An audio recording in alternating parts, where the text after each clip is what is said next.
Pseudociencias y conspiraciones. ¿Cómo nacen? ¿Por qué últimamente nos parece que estamos rodeados de conspiranoicos? Y lo más importante, ¿qué podemos hacer para luchar contra ellas? Hoy vamos a hablar de eso, ¿no? De lo que nos pasa habitualmente cuando vamos a la típica cena familiar o el día de Navidad o con amigos, que siempre aparece el conspiranoico, el que está muy convencido de que el 11S le fue un trabajo del gobierno de Estados Unidos, de que las vacunas no funcionan, de los chemtrails. Bien, vamos a hablar un poco de eso, de cómo funciona la ciencia, cómo funciona la pseudociencia y cuáles son los mecanismos psicológicos de la gente que cree auténticas estupideces. Vamos allá.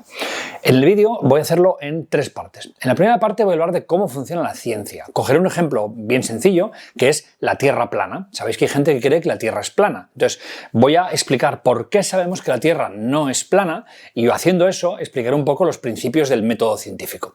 A continuación, veremos cuáles son los mecanismos psicológicos de la gente que no cree eso, es decir, de la gente que es pseudocientífica o conspiranoica. Y acabaré hablando un poco de cómo podemos evitar todo eso, ¿no? Cómo podemos contrarrestarlo. Con lo cual, venga, empecemos por el comienzo.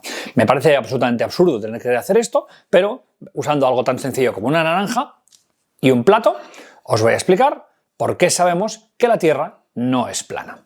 20 motivos por los cuales la Tierra es más o menos redonda o esférica. Bien, fijaos. Ya en la época de Aristóteles, hace 2500 años más o menos, el bueno de Aristóteles percibió que en diferentes puntos de la Tierra se veían diferentes constelaciones, es decir, que el cielo por la noche era distinto, ¿no? Eso tiene una explicación muy sencilla si la Tierra es esférica, porque básicamente yo aquí estoy viendo las constelaciones y aquí estoy viendo otras, en función de la latitud en la que me encuentre. En cambio, en una Tierra plana, yo, si esto fuera, ¿no?, el plano de la Tierra, pues vería el mismo cielo, con lo cual el primer motivo por el cual sabemos que la Tierra no es plana es, ¿no?, las constelaciones del cielo. Fijaos, es algo que ya se sabía hace 2500 años. La ciencia funciona por acumulación. Ve fenómenos y esos fenómenos los va, digamos, integrando en teorías que dan respuesta a todos esos fenómenos. Fijaos, un segundo motivo, muchísimo más reciente, para que veáis que la ciencia encuentra respuestas en lugares de lo más diverso. El segundo motivo es el ataque a Pearl Harbor. Sabéis que en el año 1942 Japón atacó Pearl Harbor. Bien, si la Tierra es redonda, ir desde Japón a Pearl Harbor tiene todo el sentido del mundo, porque si lo miráis en un mapa, como podéis ver aquí, están relativamente cerca. En cambio, ¿alguien me puede explicar qué hacían los japoneses cruzando toda la Tierra por encima de Asia, por encima de Europa, por encima del Atlántico para llegar hasta Pearl Harbor? ¿No veis que no tiene ningún sentido? Fijaos, segundo motivo, el ataque a Pearl Harbor. Tercer motivo, de hecho es una extensión de la idea del ataque a Pearl Harbor, ¿no? Fijaos, todos sabemos los tiempos que tardan los aviones, ¿no? Sabemos que, por ejemplo, de Barcelona a Londres son unas 2 horas de vuelo, de Barcelona a Dubái son 6 horas, de Barcelona a Nueva York serían unas 8, y así sucesivamente sabemos las redes de los tiempos de vuelo. Claro, esos tiempos de vuelo, una vez lo miras con muchas ciudades, nos pintan una foto, que es la de un planeta redondo, porque esa es la justificación de esos tiempos de vuelo. Si la Tierra fuera plana, esos tiempos de vuelo no tendrían ningún sentido. ¿Veis? La idea es que la ciencia, como decía, encuentra muchos fenómenos en ámbitos muy distintos y a todos ellos les atribuye una causa común, que es la teoría científica.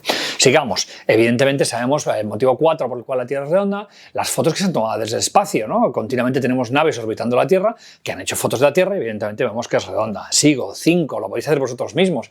Si vais a una colina al lado de vuestra casa, veréis que desde arriba de la colina se ve más lejos que desde abajo de la colina, lógico, por el efecto horizonte, ¿no? El efecto horizonte que hace que veamos más allá desde puntos más elevados. De hecho, una extensión del efecto horizonte, que es el motivo número 6, es las puestas de sol. Yo tengo la suerte de vivir en Barcelona, que es una ciudad que tiene una colina y tiene el mar delante, ¿no? La colina es el Tibidabo y el mar es el Mediterráneo, ¿vale? Bien, pues a la puesta del sol, haced esta misma prueba vosotros mismos. Si cogéis la colina y muy rápido empezáis a subirla, veréis como el sol, que en principio se está ocultando tras el horizonte, deja de ocultarse y de hecho puede llegar incluso a volver a aparecer en función de lo rápido que caminéis.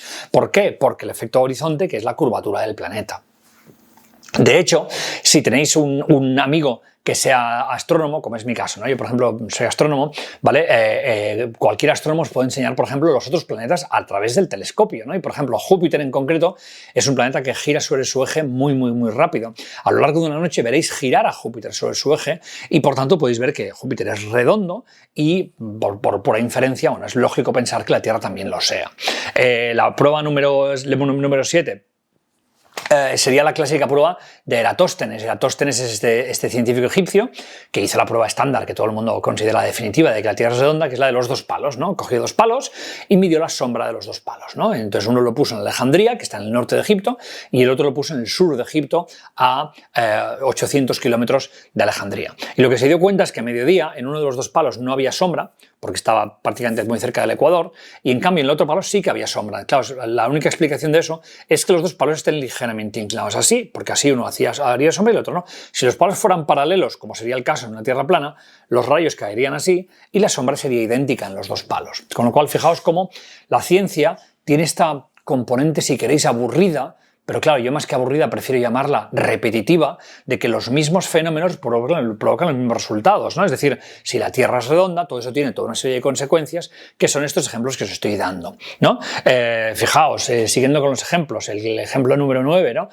Tenemos observadísimos los eclipses, concretamente los eclipses de luna, y cuando hay un eclipse sobre la luna, lo que se proyecta es la sombra de la Tierra sobre la luna, ¿no? Y esa sombra sabemos que es redonda, porque la vemos en la luna, vemos la forma de la Tierra, por tanto la Tierra es redonda porque la vemos en los eclipses. Todo esto no lo hemos descubierto ahora, todo esto se ha ido descubriendo a lo largo de los últimos, no sé, 25 siglos, ¿no? Y se ha ido integrando en toda una teoría, que es la teoría de que, bueno, de que los planetas son más o menos esféricos, ¿no?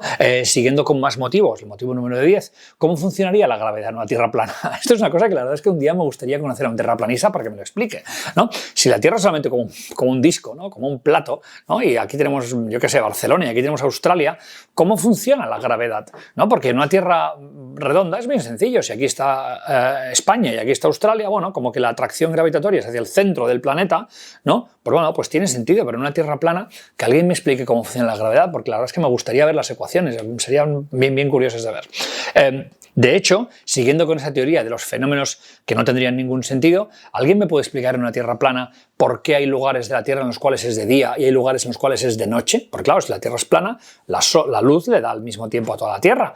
¿Cómo puede ser que hayan días y noches? En cambio, en la Tierra esférica, volviendo a mi naranja, ya sé que es una teoría muy rara esto de que la Tierra es redonda, ¿no? Pero volviendo a mi naranja, como podéis ver aquí, este lado está iluminado y por tanto le llamaríamos día, y este lado trasero no está iluminado y le llamaríamos noche, con lo cual la Tierra redonda explica el día y la noche. ¿Veis la idea, no? Esto, por cierto, que estoy haciendo es lo que se llama el alcance explicativo. Las teorías científicas tienen un alcance explicativo, que es todo el número de fenómenos que son capaces de explicar. En la medida que una teoría puede explicar muchos fenómenos, bueno, pues una teoría más sólida, porque digamos que responde mejor a lo que es el mundo natural que nos rodea. Sigo.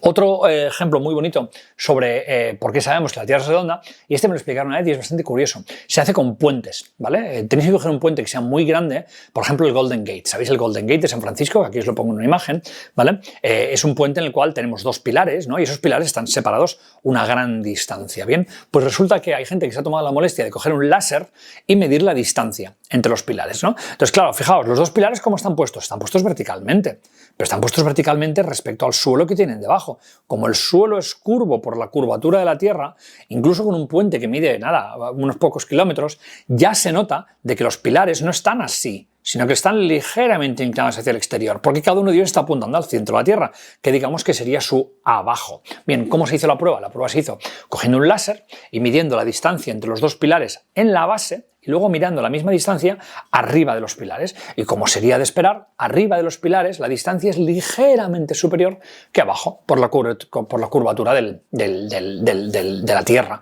¿vale? Con lo cual otra explicación más de por qué sabemos que la Tierra es esférica, más o menos, ¿no?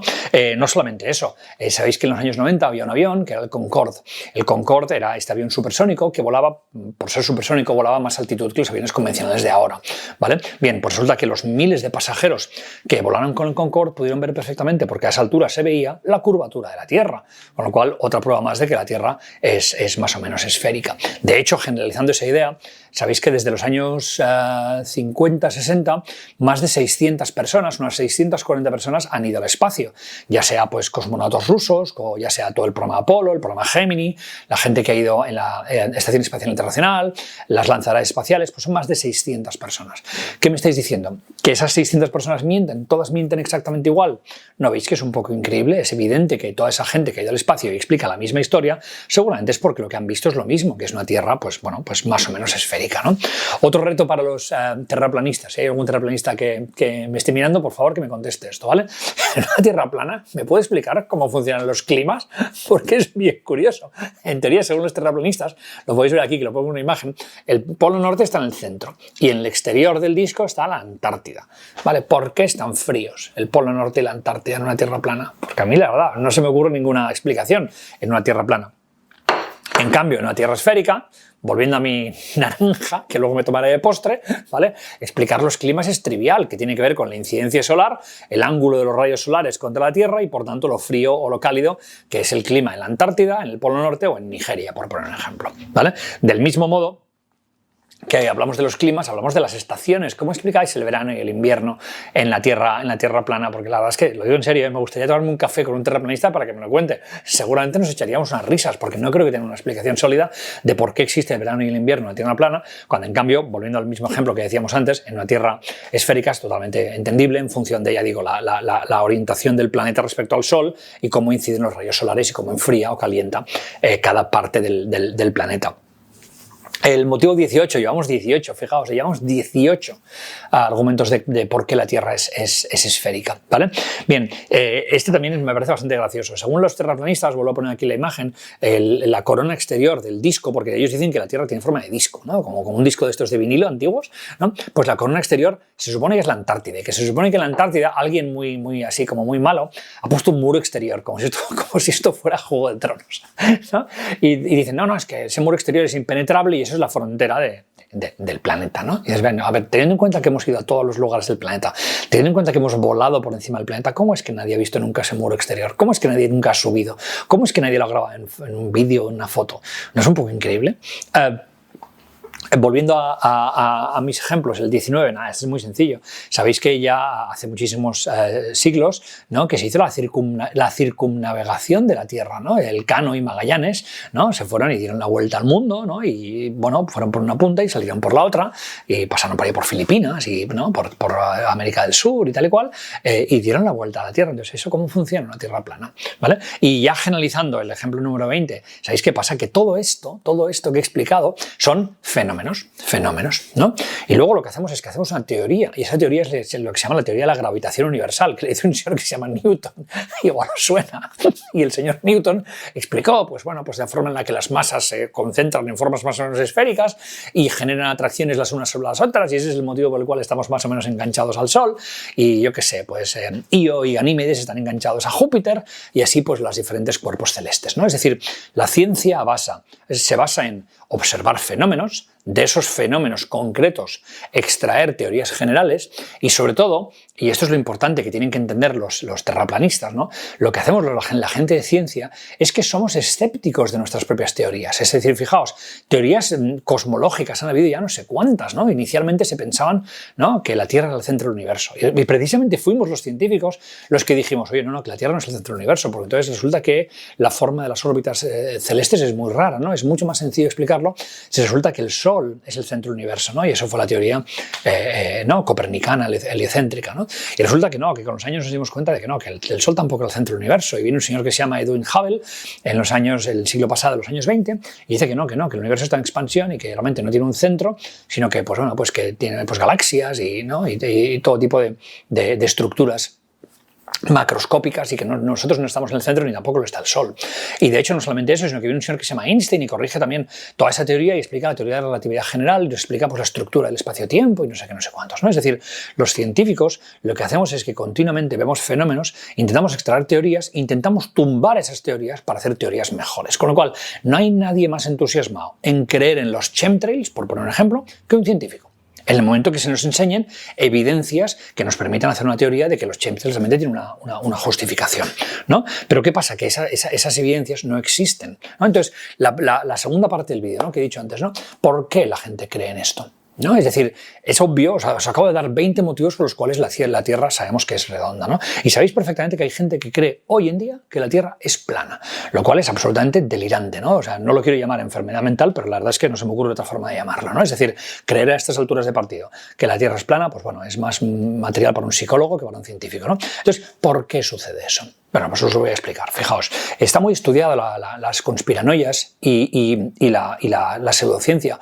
Os recomiendo un libro de un señor que se llama Michael Shermer que se llama ¿Por qué creemos en cosas raras? ¿Vale? Es un libro maravilloso y que lo explica muy bien. Y os lo voy a resumir en 5 principios. 5 principios, ¿vale? Primero, el primer principio es que hay gente que cree en pseudociencias por un motivo de identidad. Fijaos, yo soy asmático, yo soy zurdo, yo soy del Barça y yo soy de, no sé, de Barcelona, ¿no? Eso configura mi identidad y me gustan los videojuegos, eso configura mi identidad, ¿no? Y resulta que a otra persona pues le gustará, pues yo que sé, fumar en pipa y eso será parte de su identidad. Y a otra persona le gustará el patchwork y eso será parte de su identidad, ¿no?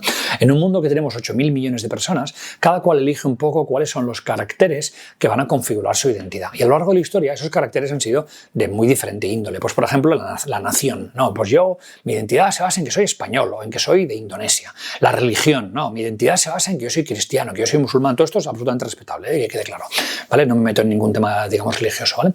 Bien, lo que sucede es que hay gente que elige como parte de su identidad creencias. ¿Por qué? Porque es una forma de sentirse especial, de sentirse único, ¿no? Es gente que en general quiere ir un poco a la contra, ¿no? A la contra, entonces como que no quiere seguir la corriente mainstream, son susceptibles de creer cosas sin ningún tipo de aval y lo que hacen es que lo convierten en parte de su identidad.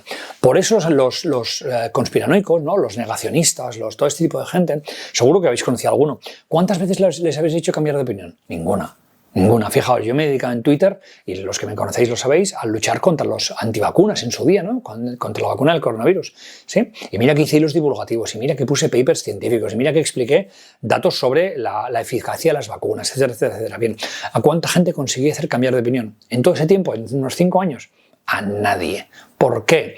Porque es su identidad. Es decir, del mismo modo que una persona que sea del Barça nunca cambiará de opinión para decir que ahora de repente es del Real Madrid, porque es muy difícil cambiar aquello que nos es propio, la idea es que la gente que es conspiranoica, como que lo ha metido tan cerca de su corazón, ¿no? de su identidad propia, no van a cambiar de opinión. No lo vais a conseguir jamás, ¿vale? Entonces los conspiranoicos son gente que lo que ha hecho es de una opinión su ideología. Fijaos, un ejemplo muy bueno. Yo, que soy, creo, una persona de ciencias, una persona abierta de mente, yo soy convencible de que los chemtrails existen. A mí me podrías convencer de eso sin ningún problema. En el momento que me enseñes algún tipo de documento más o menos secreto o lo que fuera, explicando que realmente hay un programa para hacer lo de los chemtrails, yo me lo creo. Fijaos, el científico está abierto a cambiar de opinión. Es el conspiranoico el que no está abierto a cambiar de opinión. Es decir, yo le puedo explicar 200 veces a un señor terraplanista que la Tierra es plana, que la Tierra no es plana, y el tío seguirá diciendo, me da igual, yo creo eso, porque es mi identidad. ¿Veis la idea? Yo puedo cambiar de opinión porque soy de ciencias, ellos no, porque son básicamente creyentes, ¿no? Han convertido esto en una especie de causa de fe.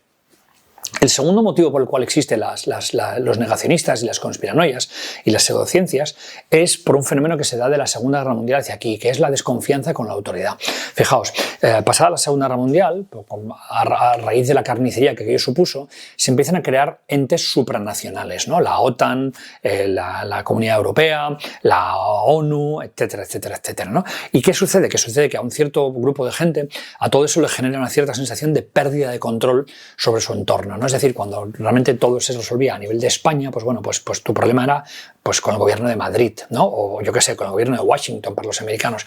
En el momento que hay entes supranacionales, todo se vuelve mucho más oscuro, todo se vuelve mucho más difuso y surgen los movimientos de desconfianza en la autoridad y, por ejemplo, pues todo esto de, ¿no? Lo que se llaman los gobiernos en la sombra, ¿no? Que si el foro de Davos que nos influye y el Soros, ¿no? El millonario este que se supone que está detrás de todos los males de la humanidad, ¿no? El Club Bilderberg, ¿no? La Comisión Trilateral. Todo esto siempre es la misma narrativa, que es esta narrativa de que hay un gobierno mundial en la sombra que toma decisiones por nosotros. Que quede claro que yo, esto de la desconfianza en la autoridad, no culpo totalmente a los conspiranoicos, porque sinceramente creo que están bastante acertados. Es decir, tal y como ha ido el mundo, sinceramente me parece que está bastante justificado que tengamos poca confianza en la autoridad. Es decir, hemos cedido algunos derechos que quizás no tendríamos que haber cedido, ¿no? Pero entre desconfiar de la autoridad y pasar a creer que la Tierra es plana, hombre, hay un salto cognitivo muy fuerte, ¿no? Es decir, una cosa es que yo desconfíe de la autoridad, que yo, por ejemplo, Dani, a veces desconfío de ella, pero de ahí a pensarme que la Tierra es plana o que existen los chemtrails, hombre, pues seamos serios, un poco de rigor intelectual, ¿vale? Con lo cual he dicho, primer motivo, motivos de identidad. Segundo motivo, falta de respeto por la autoridad. Tercer motivo, sinceramente, y esto os vais a reír, porque es económicamente ventajoso. Es decir, ¿qué os pensáis? Detrás de muchas cosas que veis vosotros y que os parecen muy espontáneas, lo que hay es dinero. Imaginaos que tenéis un youtuber, no es mi caso, ¿no? Pero imaginaos que tenéis un youtuber que el tío hace un canal pues explicando, pues yo qué sé, que si los antiguos astronautas y que si las pirámides los hicieron los aliens. Y ese tío está vendiendo publicidad, porque sabéis que los vídeos de YouTube monetizan y le dan publicidad. O igual ha escrito un libro, o igual tiene un blog, o igual tiene un programa de televisión en el cual pues está favoreciendo según qué tipo de teorías conspiranoicas. Bien, para ese señor, esa teoría conspiranoica ha dejado de ser su creencia, ha pasado de ser un modo de vida. Os pongo un ejemplo. El padrino de la teoría de los antiguos astronautas, ¿no? Que son estas teorías más típicas, ¿no? Esa teoría de que en la antigüedad los dioses realmente eran alienígenas que vinieron y nos inspiraron y todo este rollo, ¿no? Gente que ha visto demasiado cine de ciencia ficción y películas como Stargate y cosas así. Bien, pues esto viene de un escritor que se llama el señor von Däniken, ¿no? Pues el señor von Däniken, que hizo un libro que se llamaba Los carros de los dioses. Yo lo leí en inglés, pero se llama algo así como Los carros de los dioses. Bien, pues el señor von Däniken ha vendido millones de libros. Entonces, ¿qué os pensáis? ¿Que este tío va a dejar de hacerlo porque le digáis, oye, que esto que dices tú es mentira? Te va a decir, no, pues si es que esto es mi modo de vida, yo vivo de esto. Yo estoy seguro que si a mí me dejaras al señor von Däniken a solas y con un par de cervezas y le preguntara, ¿usted realmente se cree lo que pone en sus libros? El tío te diría, no, no me lo creo, es pura narrativa. Pero lo que la idea es que es una forma de vida. Es decir, no olvidéis que detrás de muchas cosas que veis de pseudociencia, lo que hay es un modelo de negocio y una forma de ganarse la vida, ¿vale?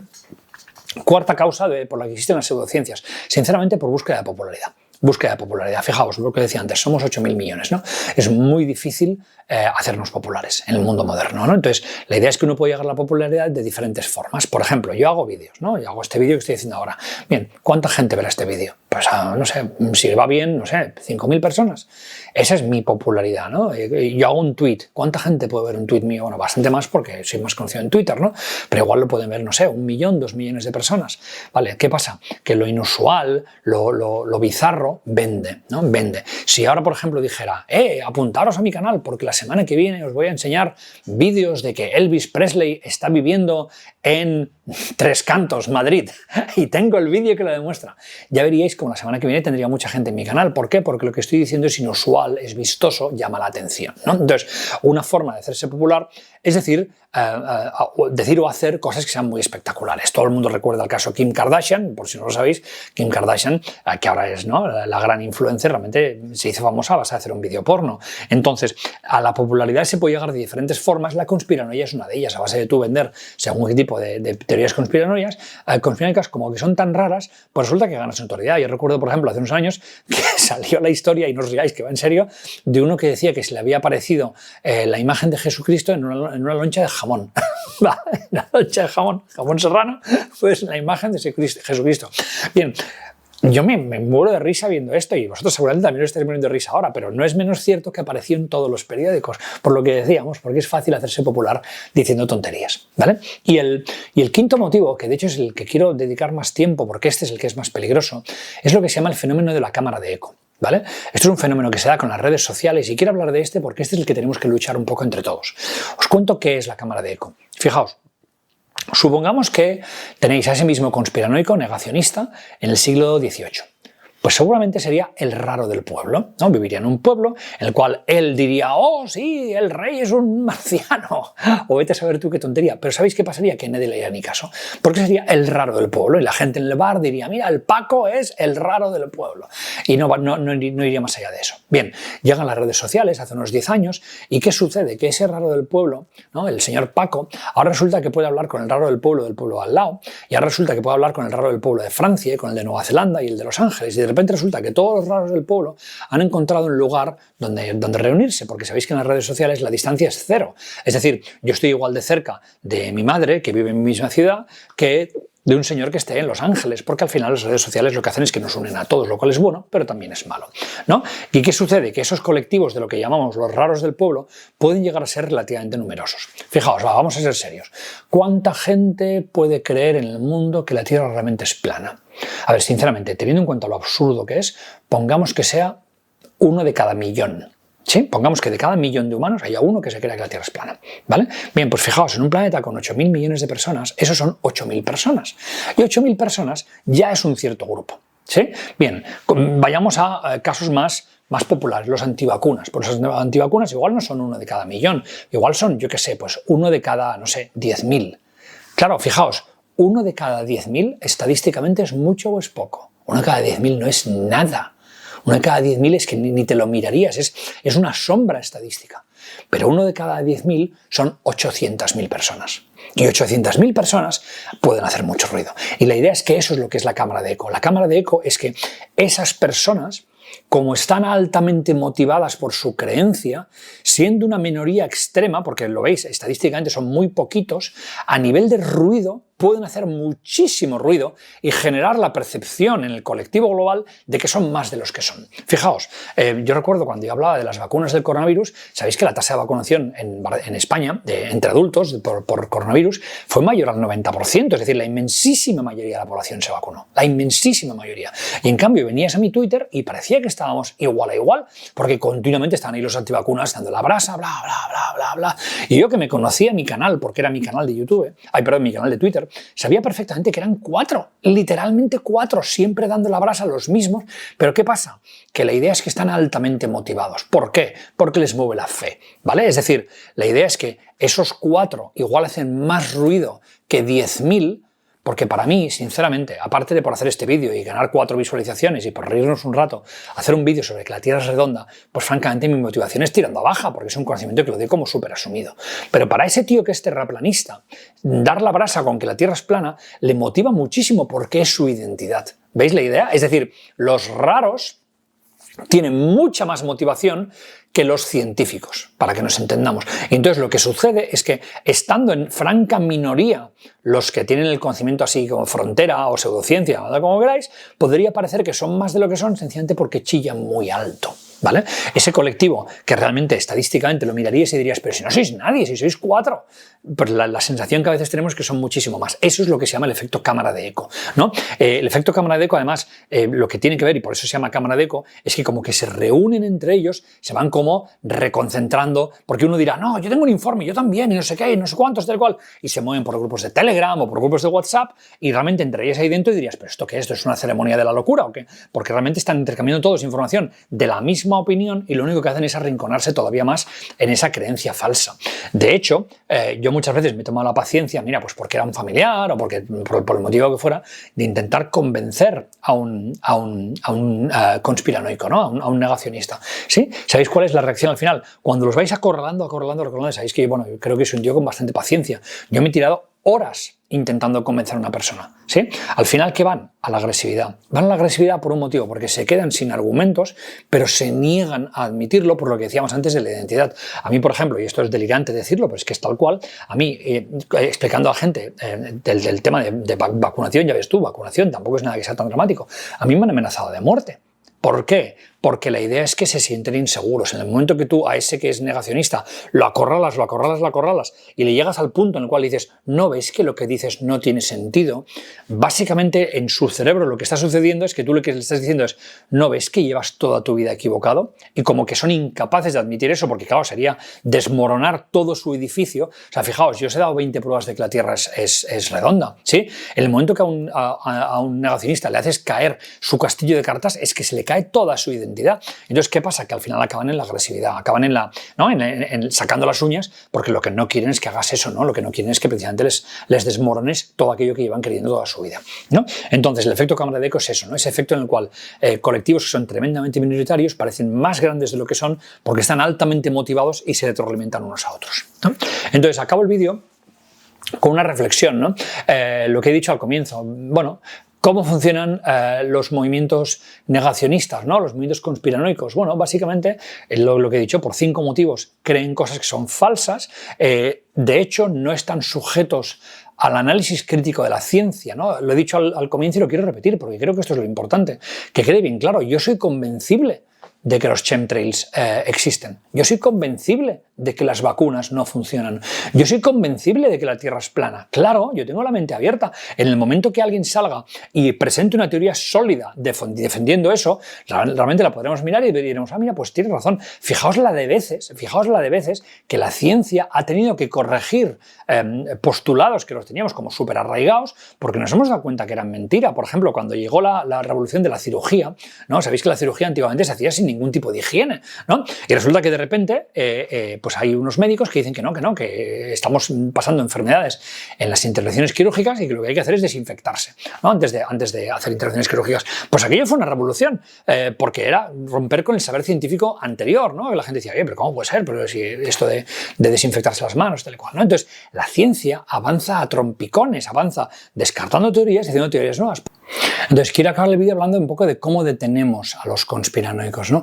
¿Qué podemos hacer para contrarrestarlos? Fijaos, vuelvo a lo que he dicho antes, tenemos un colectivo que es tremendamente minoritario, pero tremendamente chillón, de forma que aparentan que son mucho más de los que son, porque están muy motivados, ¿no? Y es un colectivo que está muy comunicado, porque vía la cámara de eco están totalmente en comunicación y veis que siempre están repitiendo precisamente las mismas afirmaciones de que sí, yo qué sé, pues el cloro cura el coronavirus y cosas por el estilo, ¿no? Entonces, la primera forma que tenemos de desarmarlos es precisamente denunciar su cerrazón mental. Fijaos, hemos de decir claramente, a mí me puedes convencer de que los chemtrails existen. Me puedes convencer de que las vacunas no funcionan. Me puedes convencer de que la Tierra es plana. Pero ¿cuáles son tus argumentos? Es decir, la idea es que nosotros lo que tenemos que hacer es pedirles que apliquen el mismo método científico que nosotros sí estamos aplicando. Porque si la idea es que yo puedo admitir que lo que tú dices es cierto, claro, ¿por qué tú no puedes renunciar a tu creencia? Ahí está el tema, ¿no? El tema es cuando yo le diga a una persona, vale, y si yo te demuestro que la Tierra no es plana, ¿lo admitirás? Él te dirá, no. Y ese es el momento en el que es decir, ¿ves? Tú tienes un problema, no yo. Porque yo estoy dispuesto a admitir que es plana, pero tú no estás dispuesto a admitir que no lo es.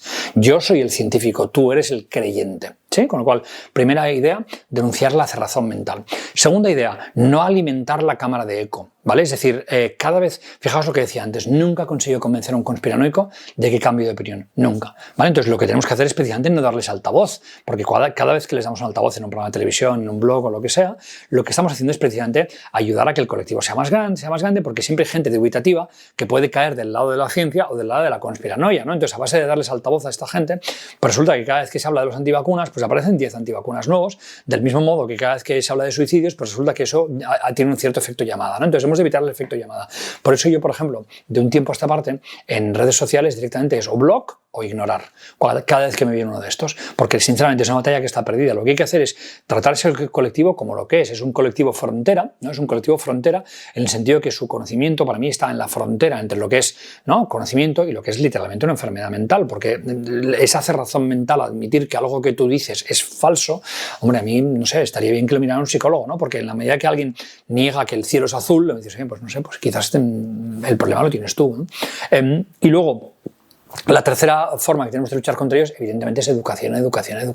Tenemos que educar desde la más tierna infancia a la gente en lo que es el método científico, en por qué la ciencia es escéptica y precisamente continuamente revisa sus teorías. De cada vez que revisamos una teoría, por ejemplo, ahora con el telescopio espacial Webb, seguramente se van a tener que revisar muchas teorías de cómo está construido el universo, porque los científicos estamos continuamente abiertos a revisar nuestras creencias en base a teorías más modernas, teorías mejores que den una mejor explicación de cómo funciona el mundo, ¿no? Entonces, tenemos que explicar, tenemos que ser más didácticos explicando, en fin, cómo funciona la ciencia y por qué la pseudociencia no es ciencia. Porque lo que decíamos, en la medida que la pseudociencia no está dispuesta a admitir que es falsa, entonces es que no es ciencia, porque los científicos siempre tenemos que estar abiertos a admitir que lo que decimos puede ser mentira en el momento que se descubre una teoría mejor.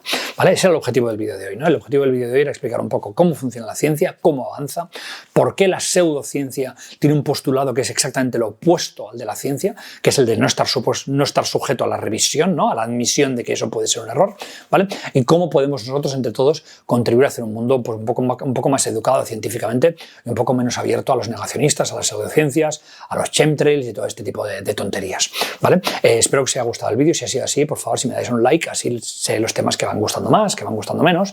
Evidentemente aquí abajo podéis dejar comentarios, ¿vale? Sobre las pseudociencias más graciosas que hayáis visto, que la verdad es que hay cosas muy graciosas, ¿vale? Y evidentemente, por favor, suscribiros al canal si os ha gustado, porque así os enteraréis de mi próximo vídeo. Si le dais a la campanita cuando os suscribáis, ya sabéis que os va a notificar cuando se publique el siguiente vídeo, y así pues mira, estamos todos en contacto, ¿vale? Yo soy Dani, me intento hacer que aquí en internet haya un contenido de calidad, un contenido de divulgación, tanto en temas de ciencias como en temas de, en fin, de los diferentes ámbitos que suelo tocar, ¿vale? Nos seguimos viendo en el canal. Muchas gracias a todos.